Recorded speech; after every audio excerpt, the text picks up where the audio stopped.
Segundo Timóteo, capítulo 1, versículos 3 até o 5. Diz assim a palavra do Senhor: Todas as vezes que lembro de você nas minhas orações, de dia e de noite, eu agradeço a Deus, a quem sirvo com a consciência limpa, como também os meus antepassados serviram.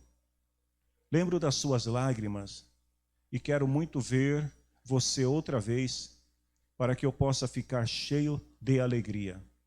Lembro da sua fé sincera, a mesma fé que a sua avó Loide e Eunice, a sua mãe, tinham.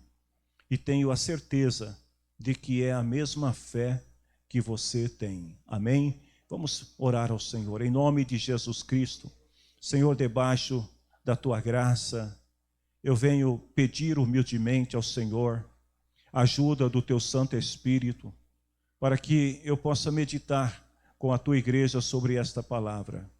E que esta palavra, Senhor, fale aos nossos corações, como também já tem falado ao meu coração neste dia. Senhor, usa a minha vida.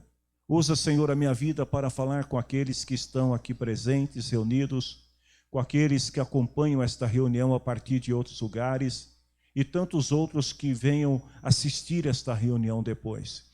Que o Senhor nos abençoe em nome de Jesus. Amém. Podemos assentar. Meus irmãos, eu vou começar a palavra de hoje contando uma breve história sobre uma criança de 4 anos de idade. Uma certa vez, uma menina de 4 anos de idade, ela perguntou para o pai o que era casamento.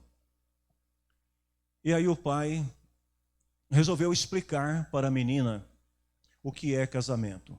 Como ele fez isso? Ele pegou um álbum de foto da família e começou a folhear algumas imagens e mostrar para a menina enquanto procurava explicar numa linguagem que ela pudesse compreender o que é casamento.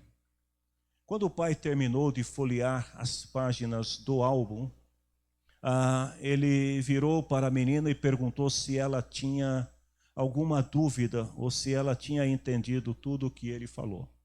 Então a criança, com o seu dedinho, ela começou a virar novamente as páginas daquele álbum de foto e ela encontrou uma imagem onde tinha na foto uma moça que estava vestida com trajes de quem trabalha na recepção do salão de festa, como se fosse uma garçonete ou uma recepcionista. E aí a menina pegou e virou para o papai, apontando com o dedinho, e falou assim: papai, esta aqui é a mamãe? E antes que o pai respondesse alguma coisa, ela falou assim para o pai: papai, foi aqui quando a mamãe começou a trabalhar para nós? Vocês entenderam? Esse é o conceito que muitos filhos têm, uma visão distorcida sobre o que é ser mãe. A figura da mãe, para muitos, é a figura de uma mulher que serve quando os outros precisam. O que é ser mãe? É servir uma boa refeição quentinha num dia frio como o de hoje, de preferência uma sopa pós-culto. O que é ser mãe? É lavar as roupas dos filhos, deixar a cama arrumada, tudo passadinho, tudo perfeito, dar presentes em datas especiais e algumas coisas mais. Talvez esse seja o conceito, a visão que alguns filhos têm dos pais, como a menina que visualizou na imagem de alguém que estava trabalhando numa festa a figura de sua mãe, porque provavelmente a mãe era aquela que estava sempre servindo todos na casa. Mas a verdade é que as mães são pessoas muito especiais, escolhidas por Deus para um propósito nobre.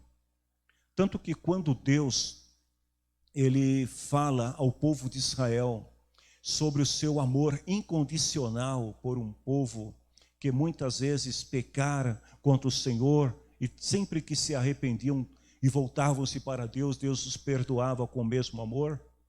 Deus usa o símbolo, a imagem de uma mãe, está lá em Isaías 49:15, para mostrar ao povo, a fim de que eles pudessem compreender o quão imenso é o seu amor pelo seu povo. Hoje é um dia muito especial para todas as mães. Depois de 2 anos, num período de isolamento, de distanciamento social, este ano está sendo o primeiro ano em que os filhos podem voltar novamente a se reunir com suas mães com mais liberdade, e eu penso que muitos aproveitaram o dia para fazer isso. Alguns aproveitaram tanto o dia que perderam a hora do culto. Mas eu quero ministrar hoje uma palavra à igreja do Senhor. Mas eu penso que esta palavra é uma palavra especialmente dirigida para as mães. Para quem? As mães que trabalham. As mães que se importam com seus filhos, com a sua família. As mães que estão sempre atentas às necessidades dos filhos. As mães que têm tempo para ouvi-los, mesmo quando está cansada. As mães que passam 364 dias do ano esquecidas, despercebidas, e que são lembradas no 2º domingo do mês de maio. Isso é quando são lembradas. Eu estava meditando um pouco sobre a palavra que eu li, e me veio um pensamento, que em nossa personalidade e caráter, nós somos muito do que as nossas mães nos ensinaram. Os filhos são imagem, são reflexo daquilo que as mães lhes ensinaram. Não tem como precisar o quanto uma mãe pode influenciar o filho. Mas eu penso que a sua influência, com certeza, é o suficiente para contribuir no seu desenvolvimento humano, na formação de seu caráter. E quando a gente fala da espiritualidade, porque nós estamos falando para a igreja, quando a gente fala da nossa vida congregacional, como uma comunidade de pessoas que servem a Deus, algumas coisas importantes que nós também devemos considerar em relação às mães. Primeiro, as mães formam o fundamento básico da igreja. Se vocês olharem na noite de hoje, à sua esquerda, à sua direita, à sua retaguarda, vocês verão que as mães são em grande número maior do que os nomes. As mães estão sempre presentes. E foi assim durante o ministério terreno de Jesus. A Bíblia fala que as mulheres, elas serviam a Jesus dentro de uma cultura onde as mulheres eram proibidas de exercer a liderança ou de ter um papel de liderança social aos olhos das pessoas ou de uma liderança religiosa. As mulheres procuravam servir a Jesus, ainda que não fossem vistas como eram os discípulos. Lá em Lucas capítulo 8, versículo 2 e 3, ao nome de algumas dessas mulheres que serviram a Jesus com os seus próprios recursos e ajudavam Jesus e os seus discípulos em seu ministério. Nós também vamos ver a presença da mãe de Jesus e de outras mulheres quando Jesus foi crucificado na cruz.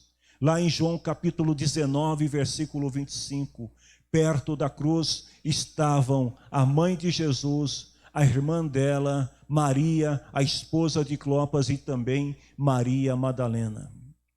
Um outro ponto importante, falando para a igreja do Senhor, é que vocês, mães, vocês exercem uma forte influência na disciplina espiritual de seus filhos. Eu vou dar alguns exemplos para as mães.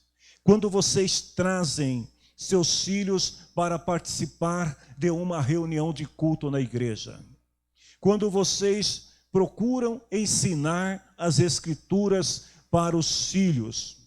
Quando vocês incentivam os seus filhos a participar das atividades, dos ministérios da igreja. Portanto, amados irmãos, nós devemos sempre apoiar e incentivar, e devemos orar a Deus pelas mães e pela participação delas no ministério da igreja. Porque se não fosse a presença das mães e suas participações, ainda que muitas vezes sem nenhum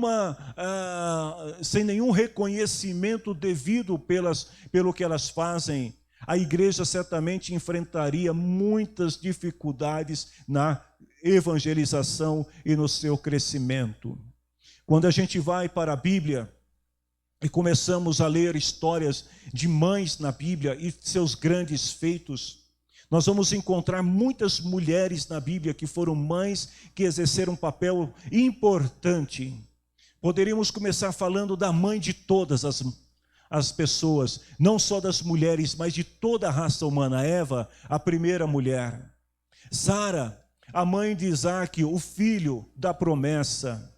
Tem uma mãe na Bíblia que eu gosto muito da história dela, que o nome dela é Rebeca, a mãe de Jacó e Esaú. Porque Rebeca, ela demonstra ser aquela mãe protetora, a mãe que contribui para que o filho alcance a bênção do Senhor. Uma mãe que luta, ainda que a revelia de seu esposo, para garantir que o filho mais novo e mais responsável pudesse ficar com o direito da bênção da primogenitura. Nós temos um outro exemplo de mãe também, que com certeza encanta muitos de nós aqui, que é Ana. Porque Ana, ela é a mãe do sacerdote, do profeta e do juiz Samuel. E o exemplo de mãe de Ana é que ela consagrou o seu filho ao Senhor antes do seu nascimento, antes que ele fosse concebido. Ela faz uma promessa a Deus e ela consagra o filho que haveria de ser gerado no seu ventre para Deus. Por que não falar da mãe de Jesus Cristo, Maria, a mãe que foi responsável pela educação inicial daquele que é o Salvador, o Messias, o Redentor da humanidade, Jesus Cristo, que abriu o caminho da humanidade para voltar-se para Deus. Então, quando a gente olha para a Bíblia, nós vamos encontrar muitas histórias de mães. E também fora da Bíblia, na história da igreja, do cristianismo, nós vamos encontrar muitas histórias de mulheres que contribuíram para o desenvolvimento do Evangelho, para que a palavra de Deus pudesse alcançar várias partes do mundo. Mas eu quero falar para vocês hoje, não é sobre essas mães famosas, as mães que tiveram seus nomes registrados na história por causa de seus feitos. Mas eu quero falar um pouco hoje sobre algumas mães que não são tão ilustres quanto estas que eu citei. Mães que muitas vezes passam despercebidas na história. Eu quero falar hoje para as mães que levantam cedo, bem cedo de manhã, para preparar o café da manhã para a sua família, para os filhos que vão para a escola.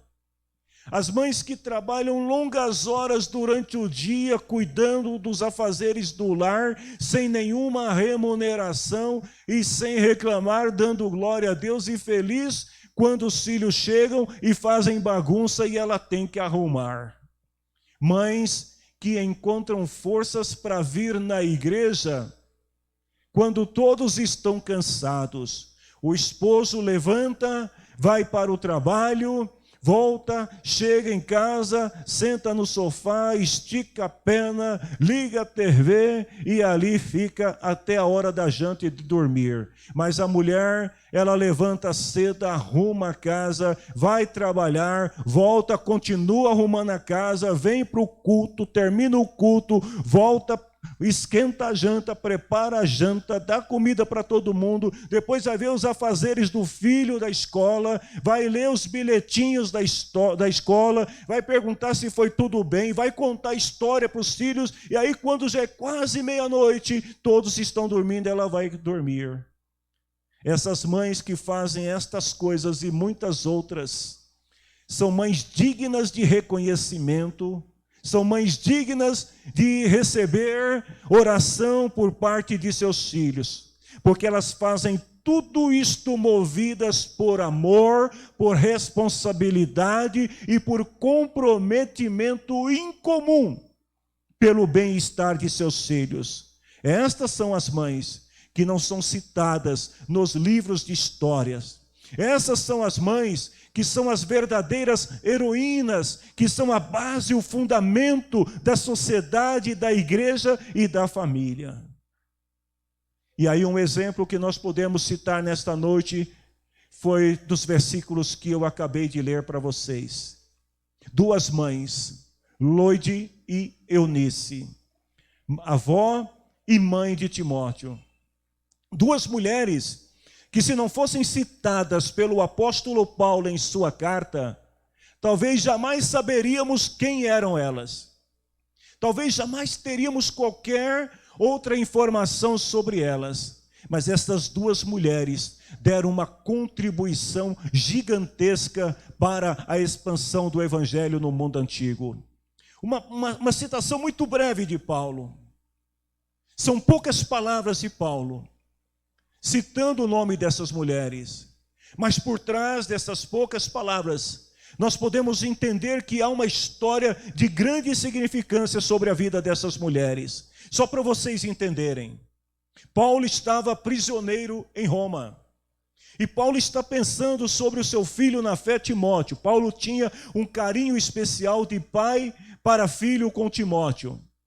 Então Paulo começa a lembrar Timóteo daqueles tempos áureos em que eles caminharam e estiveram juntos, e de repente Paulo cita a sua avó e a sua mãe, que tiveram uma importância muito grande na formação do caráter cristão de Timóteo.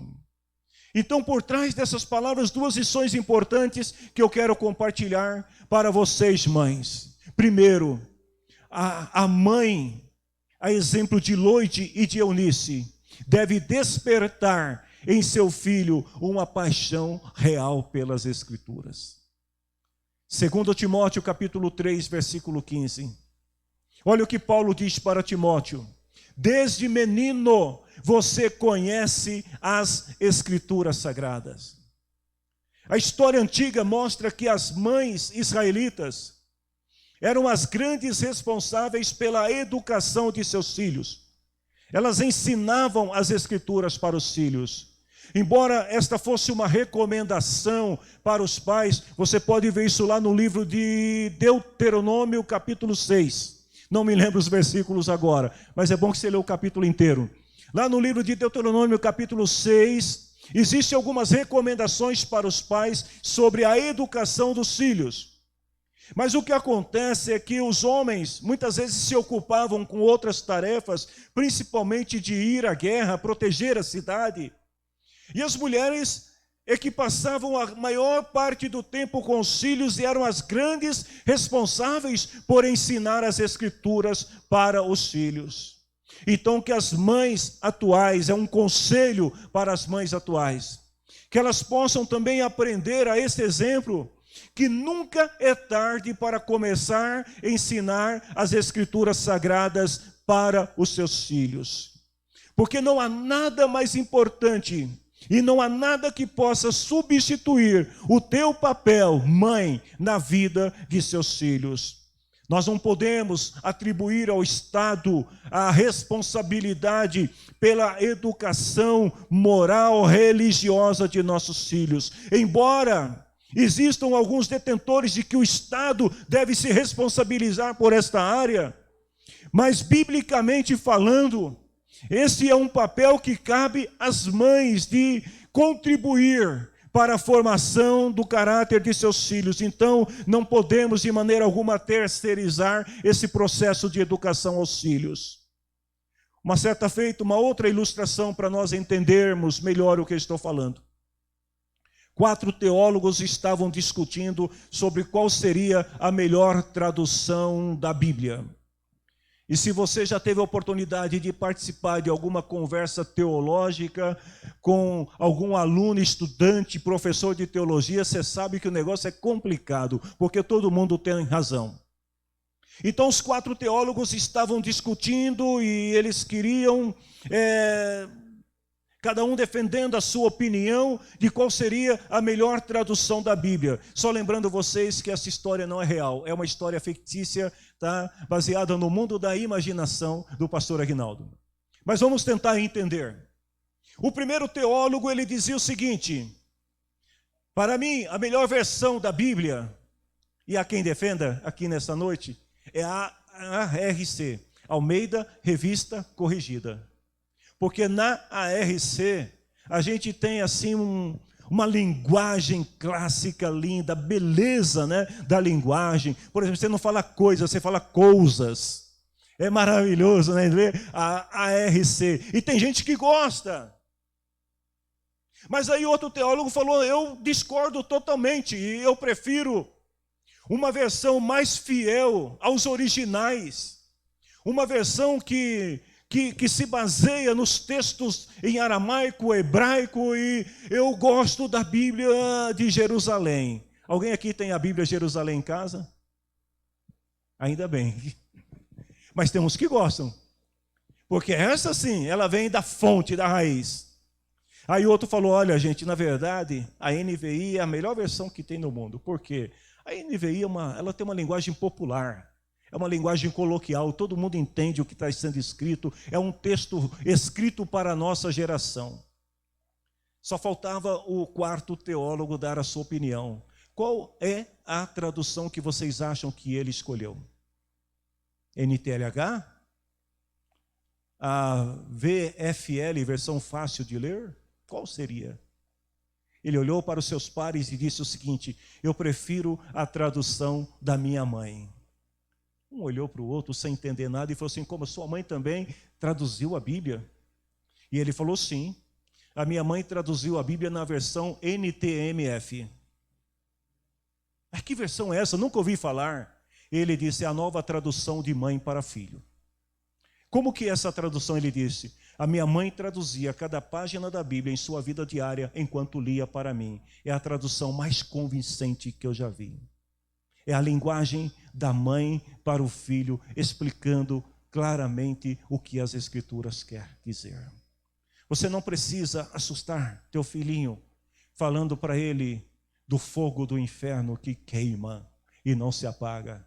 Você não precisa querer explicar para a sua criança, porque ele não vai entender que 3 jovens entraram dentro de um negócio quente lá chamado fornalha, e que eles pisaram na brasa e não se queimaram. Eu tenho marcas no meu corpo até hoje. O meu irmão deve se lembrar de uma vez que eu fui mexer com fogo e derramei um balde enorme daqueles bem grandão de água fervente em cima de mim, quase morri. Curiosidade. A mãe sabe como falar para o filho. Então, mães, ensinem as Escrituras para os seus filhos. Leia as histórias da Bíblia de uma maneira que eles possam compreender. E em segundo lugar, a mãe deve viver uma fé autêntica que sirva de exemplo para os seus filhos. Ou seja, tem muitas mães, escutem o que eu vou dizer aqui agora. Tem muitas mães que lançam seus filhos para fora da igreja. Tem muitas mães que são responsáveis pelo afastamento de seus filhos da comunhão com a igreja. Sabe por quê? Porque gastam muito tempo com os filhos, falando mal do pastor, da liderança, dos membros, das coisas que acontecem no cotidiano da igreja. Olha o que Paulo diz para Timóteo: lembro da sua fé sincera, a mesma fé que a sua avó Loide e Eunice, a sua mãe, tinham. Ou seja, essa fé sincera que essas duas mulheres tinham e que passaram para Timóteo, o neto, o filho, era uma fé sem fingimento. Essas mulheres não agiam com hipocrisia, ou seja, elas não encenavam. A mesma pessoa que elas eram em casa, também eram na igreja. A mesma pessoa que elas eram na igreja, também eram na comunidade, na sociedade como um todo. Então Paulo está dizendo aqui para ele, olha, a fé sincera destas mulheres, que da mesma forma que oravam com fervor na igreja, também oravam com fervor em casa com seus filhos, que pregavam com fervor na igreja, também pregavam com fervor em casa para os seus filhos. Paulo está dizendo aqui para eles, esta fé sincera, que Loide passou para Eunice, a sua filha, e que por sua vez Eunice passa para o seu filho Timóteo. É também, igreja, a fé que as mães devem demonstrar para os seus filhos. Para você despertar uma fé sincera em seu filho, você deve considerar a sua própria fé. E quando a gente pensa sobre isso, sobre o que é uma fé sincera, esta fé sincera, ela inclui primeiro o ensino das Escrituras, como eu já disse. Ou seja, ensinar a criança, até mesmo antes dela ser inserida no ambiente educacional. Ambiente educacional secular, na escola. Você deve começar a ensinar. Tem muitas crianças, talvez o seu filho seja um exemplo disso, onde as primeiras, se não a primeira palavra que aprenderam a dizer, qual foi? Aleluia. É a primeira palavra que a criança aprende na igreja pentecostal, não é assim? Aleluia. Depois começa a aprender a falar pastor, a maioria que aprende. Começa a aprender glória a Deus. Então, ensine a sua criança, antes mesmo que ela aprenda novos processos de aprendizagem na escola, comece ensinando ou durante esse período, para que a tua criança conheça a palavra do Senhor. Ensina sobre a salvação da alma para a criança.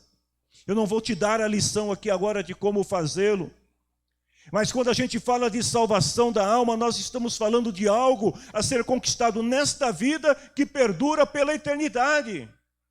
Então a salvação começa ensinando para a criança caráter, integridade, respeito, amor, confiança. São princípios que devem ser passados para as crianças. Ensinar a criança que a sua relação com Deus, com a verdade, é mais importante, por exemplo, do que ser popular na escola.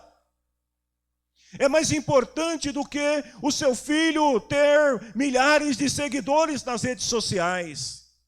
Ensinar a criança a importância de servir, a tal ponto que o seu filho tenha prazer e desejo de fazê-lo sempre que possível.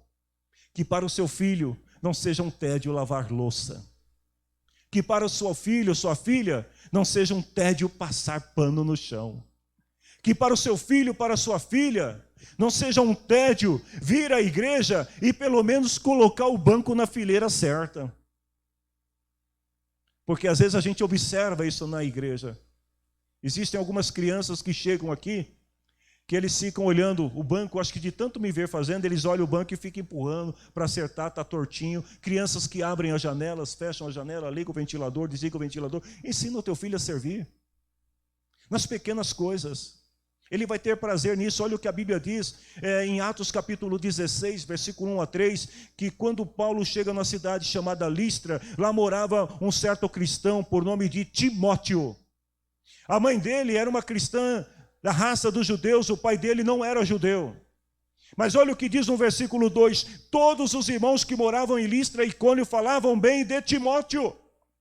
O que é que as pessoas falam do teu filho? É aquilo que você ensina. E aí diz a Bíblia que no versículo 3 que Paulo quis levá-lo consigo, ou seja, o comportamento de Timóteo Era tão exemplar, o papel de servir de Timóteo era algo tão notório, que Paulo olha para aquele jovem e fala: eu quero esse menino na minha caravana missionária. E Paulo leva ele consigo. Timóteo era um homem de fé sincera. A Bíblia diz um cristão chamado Timóteo. Deixa eu fazer uma pergunta para vocês, mães. Eu sei que o dia é de vocês, então pensem comigo. Como é que chama o teu filho na escola? Teu filho é conhecido por ser crente ou é conhecido por ser o garoto brigão da escola? O teu filho é conhecido por ser um aluno que tem disciplina, que cumpre com os deveres da escola? Ou é uma criança briguenta que está sempre na diretoria? De vez em quando a diretora liga e aí você tem que ir lá. Timóteo era um rapaz de boa reputação. A Bíblia diz que ele era conhecido pela sua integridade. E era um moço tão disposto a servir que Paulo quis levá-lo consigo. Queridos, eu sei que as horas estão passando muito rápido, mas só para nós entendermos um pouco mais sobre essa história. Lloyd e Eunice eram como muitas mães e avós que frequentam os nossos templos nos dias atuais. Talvez enquanto eu estou aqui falando esta palavra para vocês, a gente tenha aqui alguma Lloyd e alguma Eunice. Eu não vou pedir para você levantar a mão, né? Porque você quer ver acabar a graça, é o pregador perguntar: quem é Lloyd? Eu sou Lloyd. Não. A Lloyd e Eunice são mulheres desconhecidas.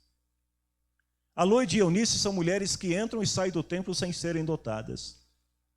A Lloyd e a Eunice são mulheres que passam pela vida sem fama, sem glória, mas que na verdade são verdadeiras heroínas da história de vida de seus filhos.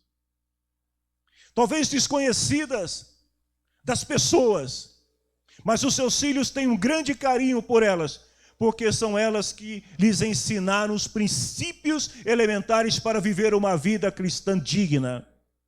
Eu vou falar um exemplo para vocês de uma mulher, talvez vocês já tenham ouvido falar sobre ela.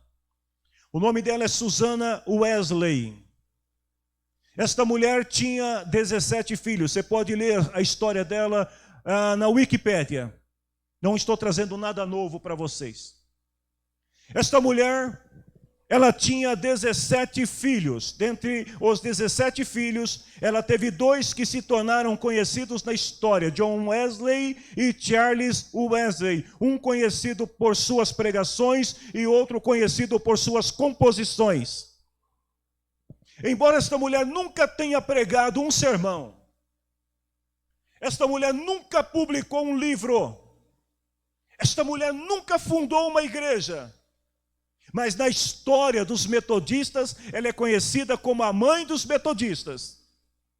E por que isso? A história diz que Susana, ela passava 1 hora por dia orando por seus filhos, todo dia. Ela dedicava, era uma disciplina pessoal dela, disciplina de oração. 1 hora por dia orando pelos 17 filhos. Se você considerar que 1 hora tem 60 minutos, ela gastava mais ou menos 3 minutos orando por cada filho. Ela tinha uma coisa que ela costumava fazer, é que por semana ela reservava 1 hora da sua agenda semanal para conversar com cada um dos filhos sobre questões espirituais. Então ela gastava 17 horas por semana para pastorear cada um de seus filhos, ensinando eles as Escrituras. Os seus filhos se tornaram homens usados por Deus, que promoveram um grande reavivamento espiritual na Inglaterra e na América do Norte. Depois que Susana morreu, as pessoas mexendo lá nas suas coisinhas, encontraram um pedaço de papel, e nesse pedaço de papel estava escrito ali: guia para educar os filhos. E nesse guia de Susana Wesley, algumas coisas que ela tinha anotado, que ela tinha escrito nesse pequeno pedaço de papel. Primeiro deles, Não permita que a criança sempre faça a sua vontade. Trabalhe com Deus na salvação de sua alma. Conselhos de uma mãe de 17 filhos, responsáveis por dois personagens ilustres na história do cristianismo do século XIX. Segundo, ensine a criança a orar assim que ela puder falar. Tem mãe que diz o seguinte: é muito cedo para querer ensinar a criança a orar.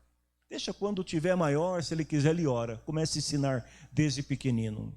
Outro dia, eu acho que sexta-feira, se não me falha a memória, uma mãe estava aqui na igreja com seu filho. Eu não vou dizer o nome deles, mas eles estão aqui no culto. A mãe estava com a criança e quem estava aqui se lembra? Dormiu. E aí eu falei para a mãe assim, deixa ele dormir à vontade, porque a minha vida de infância foi dormir dentro da igreja. Não importa se você traz o seu filho para dormir dentro da igreja, mas traga ele para esse ambiente, porque aqui ele vai aprendendo a conhecer as coisas espirituais, a conhecer a Deus. Susana dizia o seguinte: não lhe dê nada pelo que ele chora, e só dê o que é bom para ele, se pedir com respeito. Tem mãe que não suporta o choro do filho. Começou a chorar, já dá tudo o que pede. Deixa chorar, mãe. Não se preocupa, deixa chorar, uma hora passa. Elogie e recompense pelo bom comportamento. Também um conselho para as mamães aqui presentes. Ocupe parte do seu tempo também para ressaltar na vida dos seus filhos as suas qualidades, aquilo que ele é bom. Elogie. E sempre que possível recompense ele pelas coisas boas. Em último lugar, Susana dizia: cumpra rigorosamente todas as promessas feitas à criança. Não te pareça mentirosa diante dela. Você já ouviu aquela criança que fala assim: a minha mãe só fala, mas nunca cumpre? Cuidado, mãe. Porque você pode estar ensinando o teu filho, a tua filha, a se tornar também uma pessoa mentirosa. Então, cumpra aquilo que você prometeu. E se não puder, então diga a ela por quê. Eu quero terminar essa palavra desejando aqui a vocês, mães, que todas vocês continuem sendo a diferença na vida de seus filhos. Como Eunice na vida de Timóteo, como Susana Wesley na vida de seus filhos. Vamos nos colocar em pé. Eu quero orar neste momento pelas mães. E se posso ainda lhes dizer alguma coisa a mais, eu quero dizer para vocês, mães, o seguinte: desperte no seu filho, na sua filha, a paixão, o desejo pela palavra de Deus. Como? Comece você se apaixonando pela palavra de Deus. Desperte em seu filho uma fé sincera, verdadeira em Deus. Como? Tenha uma fé sincera. Desperte em seu filho o desejo de servir. Como? Servindo com ele. As melhores oportunidades surgem na vida das pessoas que estão servindo. Timóteo só foi descoberto por Paulo porque ele estava servindo. E eu termino com uma palavra antes da oração. Mães, vocês, mães, são responsáveis pelo futuro de seus filhos. Não há como escapar desta verdade. Oremos.